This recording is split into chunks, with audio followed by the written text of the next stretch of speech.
Hey everybody, I am here with Alessandra Castro from Iron Horse Middle School here in San Ramon Valley Unified School District, phenomenal 8th grade core Mhm. middle school teacher. Thank you for being here. I'm Thank you. Kelly Hilton, Director of Technology, and we are going to collaborate today and talk about how she is leveraging Google Classroom. Alessandra, thanks for being here today. Thanks for having me. I am very excited about this.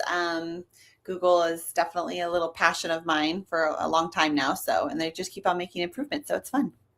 Yeah, I mean, I know you're a Google certified educator, but let's talk about that. Yeah. When did Google come into your life? When did that get started as a teacher? So I think this is my 10th year in SRVUSD, but before that I worked for Bakersfield City School District and so for 3 years. And that's when really Google came into my life. I had a great school, great team, and a great colleague, Mike Egan at Sequoia Middle School. And he was really like, let's get on this Google train. Let's do this. And he was really pushing our team always forward. And yeah, we were like the first, we just really were the first to kind of embrace it at our school site. And then we just wanted to learn more. And I remember sitting, we sitting for the studying session, yes, but more like taking the test together, all the colleagues in a room. And we used to have to take like a 3-hour exam to be Google certified. I feel like everyone's kind of Google certified these days, but it was a big deal back in the day. Yeah, and it's still a big deal. They have different certifications. They have quite a plethora of courses that people can take. And because they keep changing and evolving their tool, Yeah. and they just like use the new technology. They take a lot of feedback from teachers as well. If you didn't know already, pretty much on any Google platform, you can request a feature by clicking on a little button at the bottom of the document or in Google Classroom. And they do listen to that to try to get some more improvements to the tool. But you've also been teaching with Google Classroom for 10 years. It just had its 10-year anniversary. I think we're Yeah. on the 11th year this year. Yeah. So Google Classroom's changed quite a bit as well. Yeah, the only time I diverted from Google Classroom was when SRVUSD had like Schoology or something different, but I've always tried to implement Google Classroom as much as possible. Yeah. Yeah, I love that. So today, Alessandra is going to share with us how she's leveraging the current features in Classroom. And I can't even believe how many they've added in the last year. I I mean, do know. you have a favorite, just one favorite before we start? Well, my go-to, the thing I depend on the most is the review, my to-do list, basically my review list, because that's like the godsend that keeps my life organized and in check. Awesome. Okay, well, she's put together her highlights for you. So tell us about how you're streamlining grading and simplifying the workflow with today's Google Classroom. Yeah. So basically, like we talked about already, I teach core 8, so I teach English and history, and I would say 99% of my classroom is via Google Classroom. So, and my students are well trained on Google Classroom, so they're ready for everything that high school is going to throw at them with technology. I think it's great.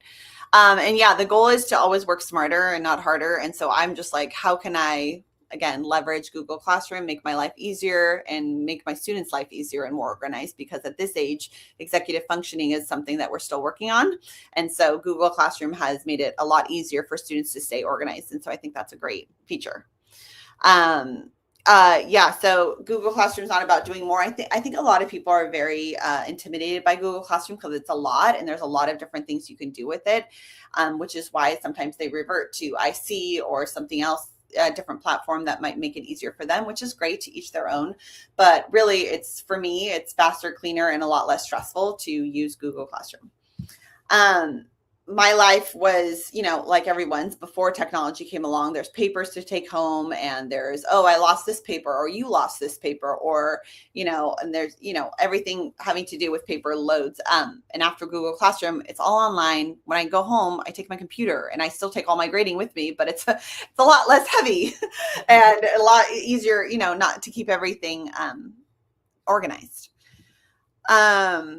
So there's no more guessing as to what needs to be graded. I have a list of what I need to grade. Everything's documented. Even when I do paper assignments, honestly, I create an assignment in Google Classroom and I'll have my students take a photo of their work, because then even if they lose it or I lose it, there is a documentation in an image on the computer. So I try to keep everything organized and cover all the bases, because stuff happens.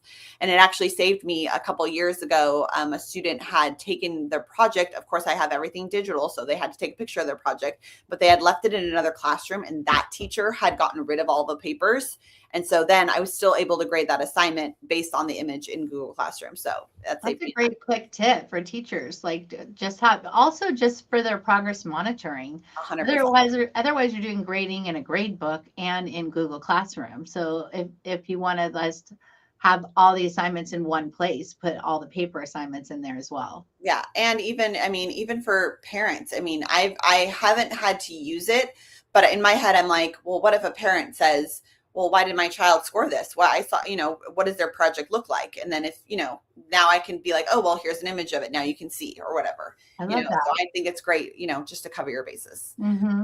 No lost assignments. And it's an easy way to communicate with students. I don't usually communicate, I don't start the conversation on Google Classroom, but I'll have students write to me on an assignment with a note, or, oh, this is what happened with this assignment, or a question. And it'll show up in my inbox in Gmail, and I'll be able to respond right there as on that same assignment. So we're having a conversation about that assignment. So I think that's a cool feature too. Yeah, that's great. And then you can't have the excuses. I didn't know it's not there. You know what I mean? I didn't know that was the homework. I didn't, and I turned that in. And I still have students that will be like, oh, Google glitched. I did turn it in on time. And I'm like, well, everything's time-stamped and Google's not glitching on just your one assignment. So that doesn't work. Missing work is visible instantly. So the minute that due date hits, right, it shows up as missing on their side. So they're able to see, oh, this is the work I'm missing. Or I'm able to see, okay, these students did not turn in the work right away. So that's why those due dates are super important too.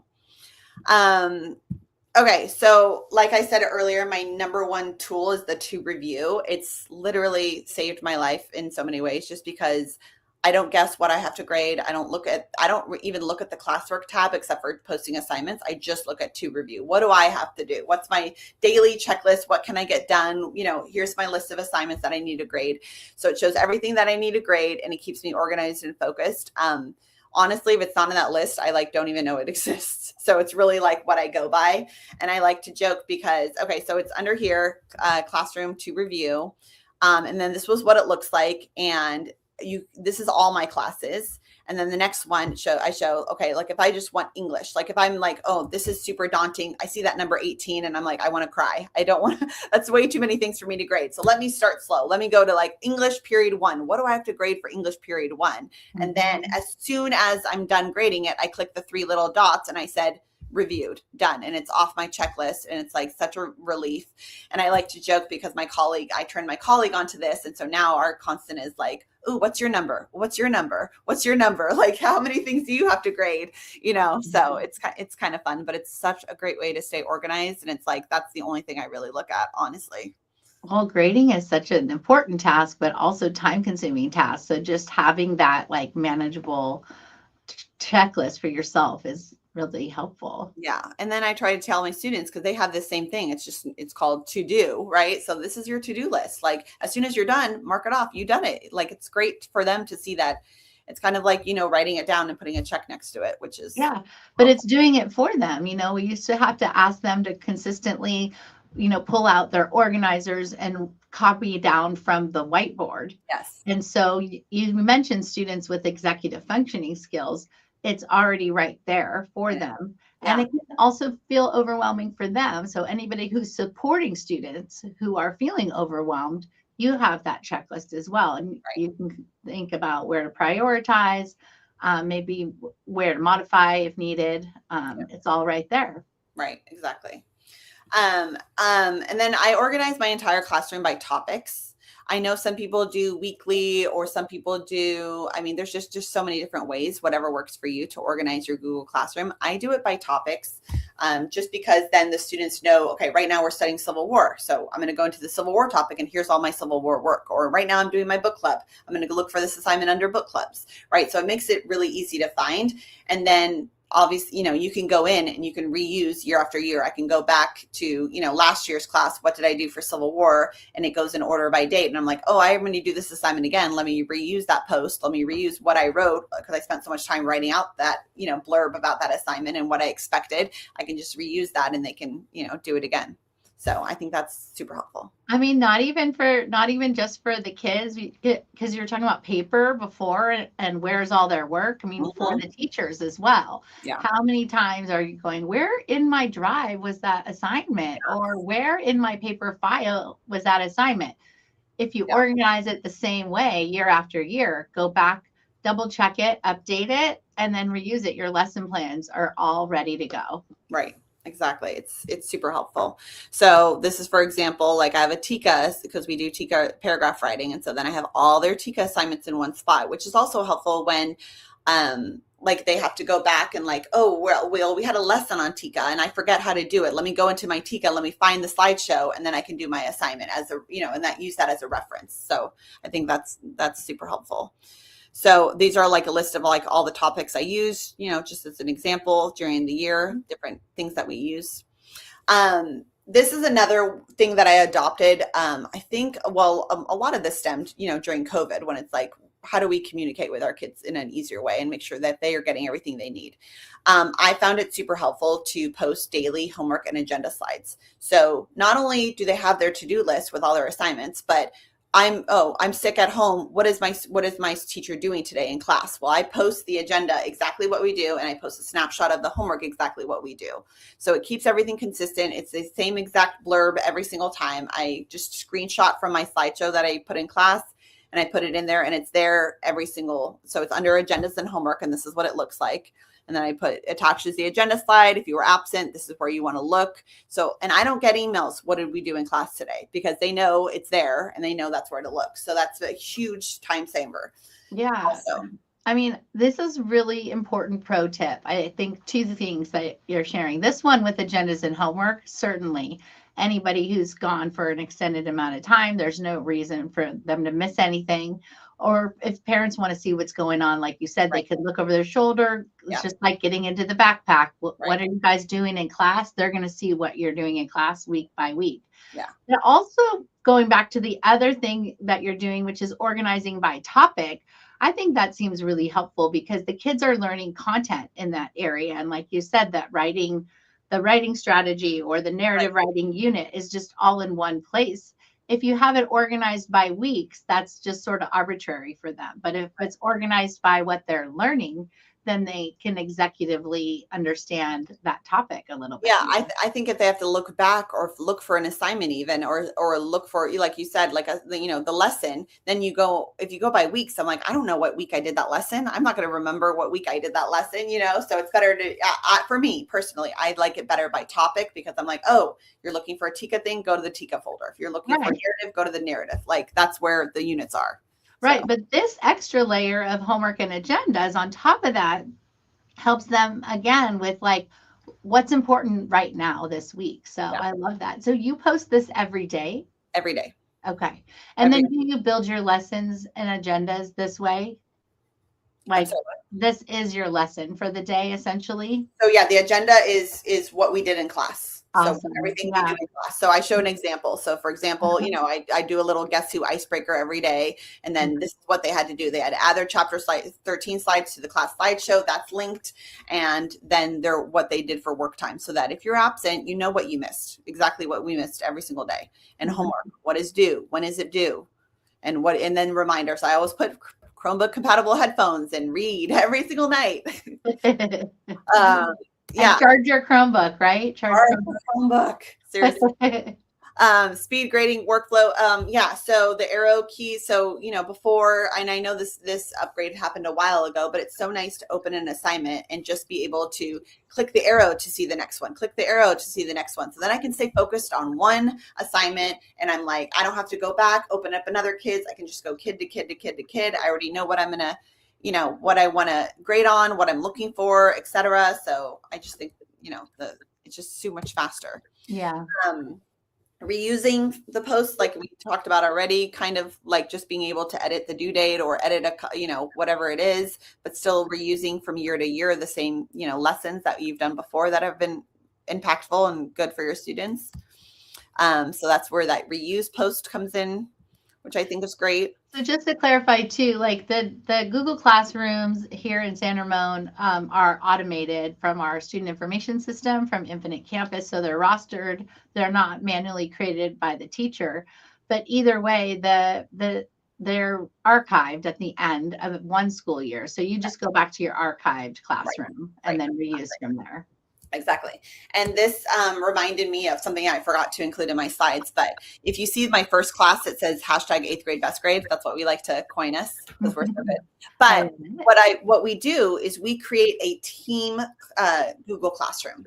And so in that team Google Classroom is where we build our common assessments or our common lessons and our rubrics. And then it makes it easier for all 4 of us on our team to be able to reuse the post from there, as opposed to one person having to do it. Everybody has to do it individually. We just created in our 8th grade best grade Google Classroom, and then each of one of us can copy it. So it just saves a ton of time that way too. Oh my gosh. So let's just highlight that for a minute. Your PLC, the 4 8th grade teachers at Iron Horse Middle School collaborate by creating your own manual classroom called the 8th grade best grade.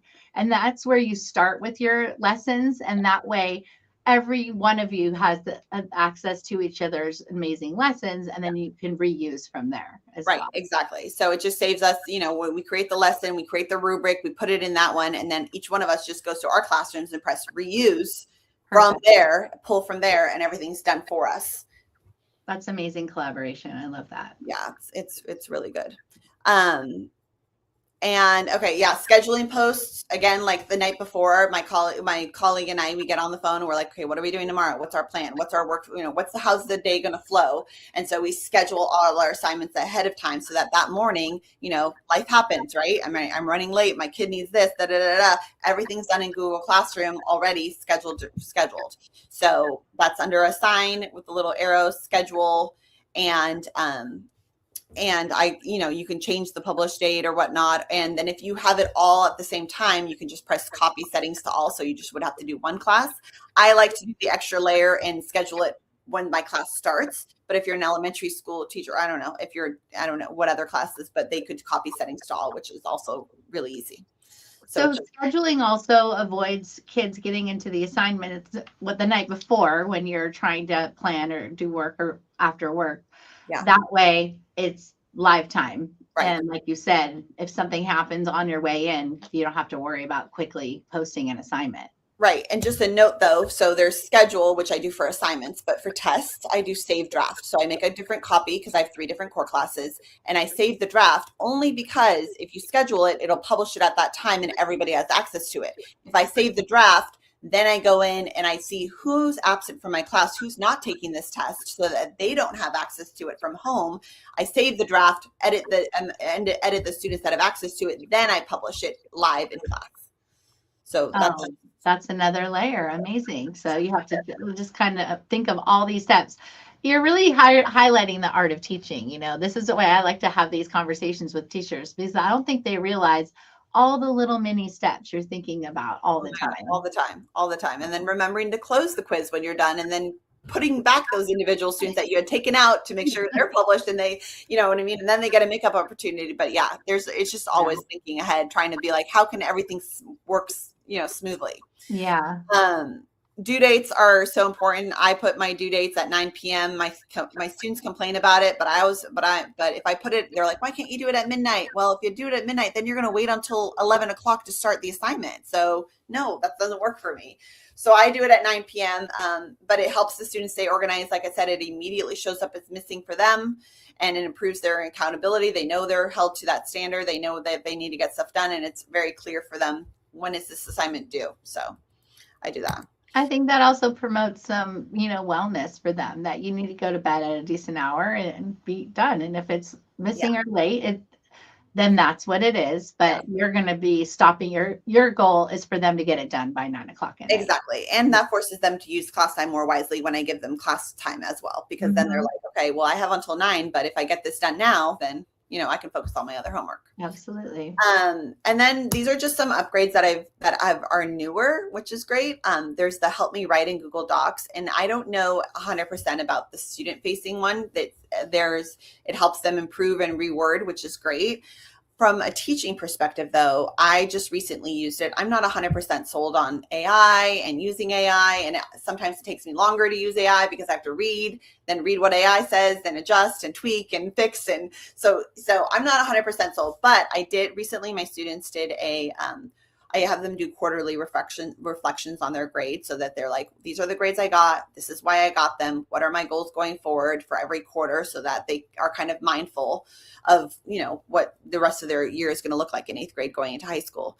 So I did recently use it on this reflection. So this is kind of students' work, what their explanations were.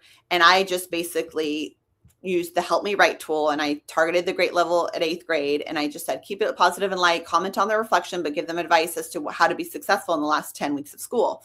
And I haven't played around with a lot of the others, like they use the rubric or whatnot yet, but it was cool because it gave them like, oh, here's a note on your reflection, how, what you did, like a little comment on it. And then it was cool because it was based on what they said their goals were.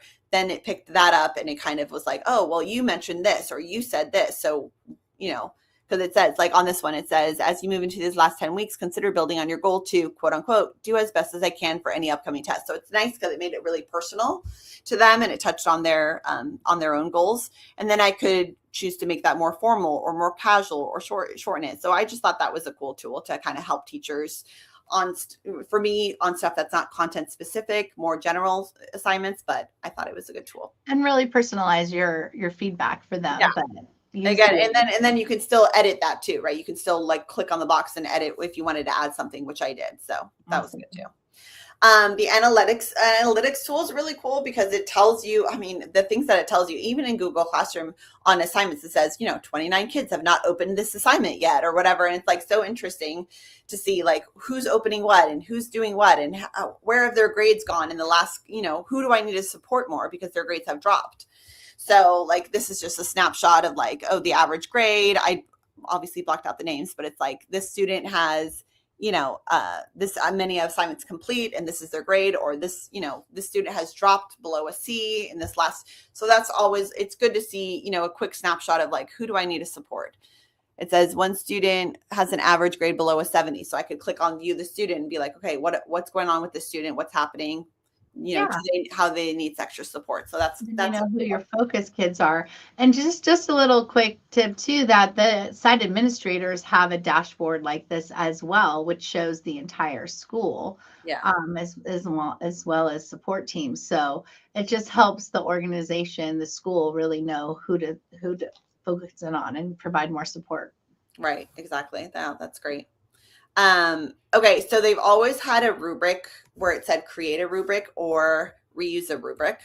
Yesterday was April Fool's Day, and I made my students do like a silly play because we're studying reforms in the 1800s in history, and I had them do a silly play that AI made for me, and I said, AI, make a rubric. And so the AI made this rubric, so I put it on a Google Doc, and then usually with this create a rubric, you have to type everything in, or reuse a rubric. That's great. That's a great tool because once I make a rubric, then I can reuse it, which is fantastic.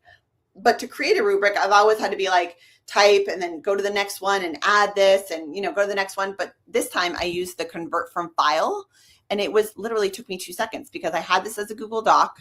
I just said convert from file and I selected it, and then it automatically just transferred everything over. So it took me like 2 seconds to put this rubric in, and it was totally fake, but it was so fun. And now I know going forward, oh, this is a great tool to use when I do assessments or whatnot, like just convert from file. So it's way easier. Just a lot less, adding, typing, moving around. You're just literally one click and it's there.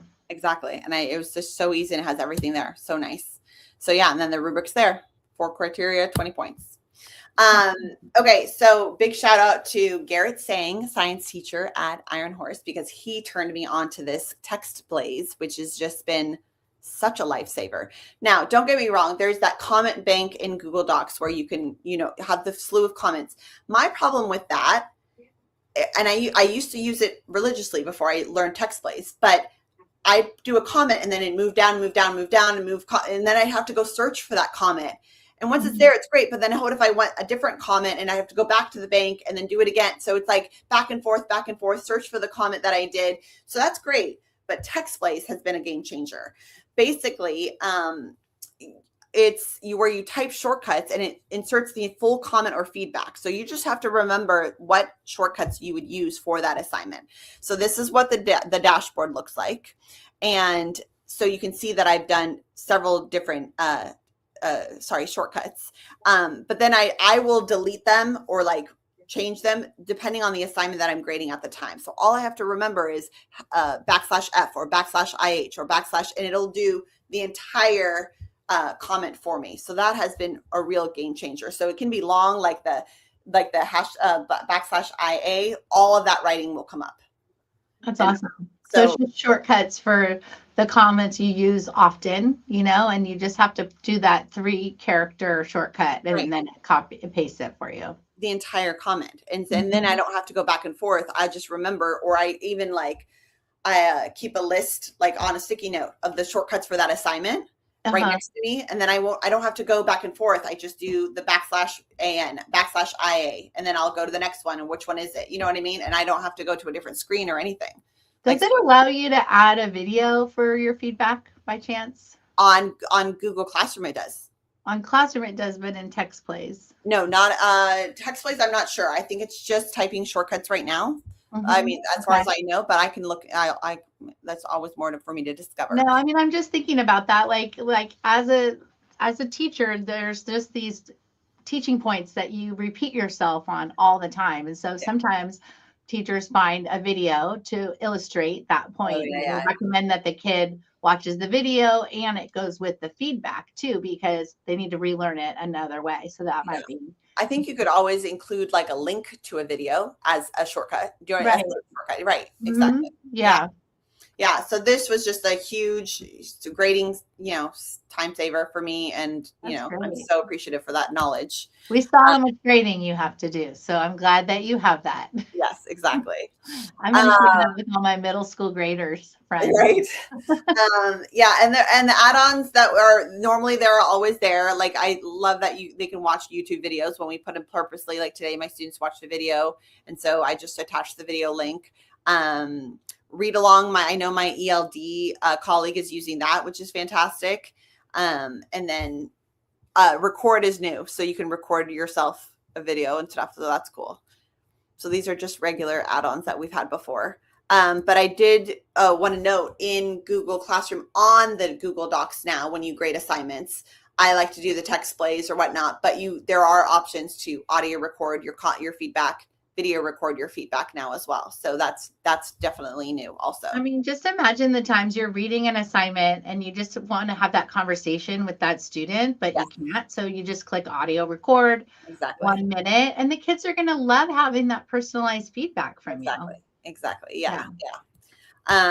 So best practices, just, stream versus classwork. Stream, and I only put announcements. I turn the commenting off, because I don't want the kids, at this age, I don't know that they're 100% responsible enough to have a conversation in there. But so stream is just for announcements, and my classwork's all my assignments, all the links.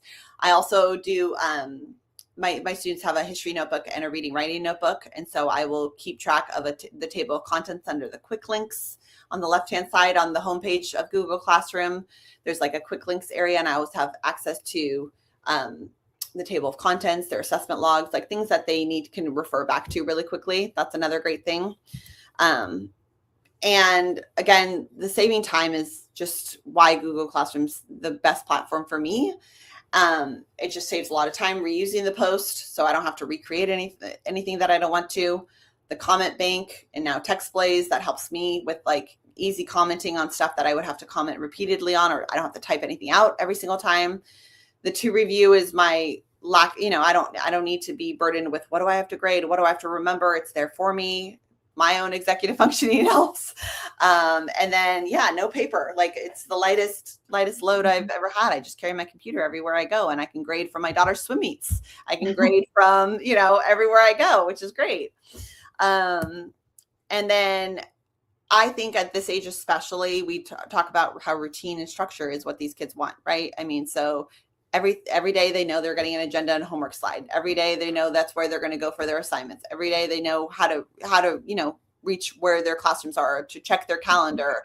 And I just think it's having it all in one place, having it all in one platform is just that helps them with their, they're comfortable.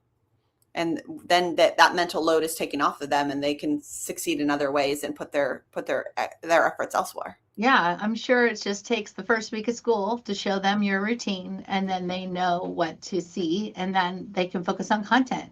Yeah. That's what it's intended to do. So exactly. The structures that you put in place, though, also have designed that. I mean, we have a lot of tools, but unless you use them intentionally the way that you're sharing here, it doesn't make sense. So I love to see the intentionality in your Google Classroom. It just shows the level of layers you put into your caring for your kids, Yeah. I'm thinking, I have a daughter in middle school, and I'm like, how can this be easy for them? You know what I mean? How can it be really easy? They know where everything is. They can run themselves. If I'm absent, they know where everything is. Exactly. And middle school's tough. I mean, there's sometimes 8 classes a day, depending on schedule, and they're 40-minute blocks of time. And so to walk into a new scenario, you need new content area of every short 40 minutes at a time. That's very overwhelming. So to have it right there is super helpful. Right. And yeah, and I mean, we promote Avid on our campus, and one of the tools we do as campus is a do now. So they walk in the room, and on the board and my slides is their do now. Like they know exactly what to do when they walk in the room. They know that's going to be posted, and then they know where it's going to be found. So it's just a good, structure. And for people that are really intimidated by Google Classroom and think it's too much, they don't need to do everything, right? Posting the assignments, checking the to-do, organizing their classroom. I mean, it will take a lot of stress and pressure off of everyone, is what I believe. My must-haves, again, the to review is my godsend. Organizing by topics and posting those agenda and homeworks. That's like my 3 must-haves, must-dos every single day. So I try to keep it, consistent. And it's not more work. It's just, I think it's a better system, and I think it's helpful. Well, wow, you are incredible. Thank you so much for your enthusiasm and for all of this information that you've shared.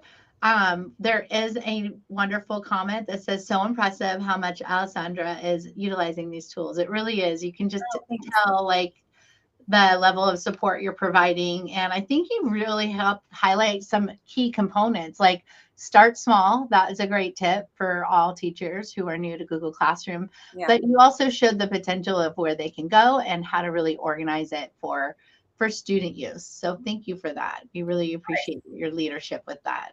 Yeah, no problem. Thank you. Yeah. Well, I know it's your lunchtime. So if you had one last tip or trick for teachers, last piece of advice, what would you give them as we close this conversation up? That,